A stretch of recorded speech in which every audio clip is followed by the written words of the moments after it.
If it wasn't for my mom, I probably would not date my boyfriend after being in a toxic friends with benefits situation, not even a relationship, lol. Sorry for my English, I'm a non-native speaker. So, this toxic man-child, let's call him Greg, had a whole year to keep me on his hook, saying he would never want a relationship, but he needed me. I was the person he could talk about his dating problems with and of course have S*X with, while I was super in love with him. You get the picture. In September of last year, I needed to move for work, was super unhappy, and till the end of the year felt like Greg was the one I was closest to, because he was especially friendly whenever I felt like shit just to ignore me a day later.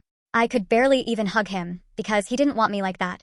So when I decided to start dating again, I went on this amazing first date with my now BF. And, of course I had to tell Greg because we talked on the phone nearly every day. That's when he started to tell me all the stuff he sacrificed for me and that he had a friend who had an amazing first date too, but the guy was actually shit. We talked for 3 hours, me crying, he sweet-talking me. And of course, after, I was so unsure. I really thought dating this wonderful man was a bad idea. When I told my mom on the phone, she invited me to visit her. I did, and once I entered the living room, my lovely mother jumped from behind the door and started hitting me with a roll of wrapping paper. It was a week before Christmas. Saying STH like, why are you still talking with Greg?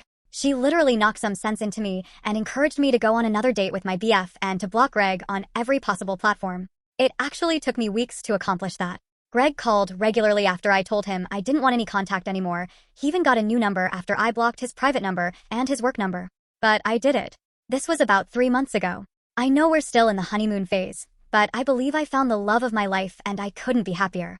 This morning at breakfast, my boyfriend saw an eyelash on my face, and I told him to make a wish. He looked at me and said, "Why? I have everything I could wish for." So yeah, thanks, Mom.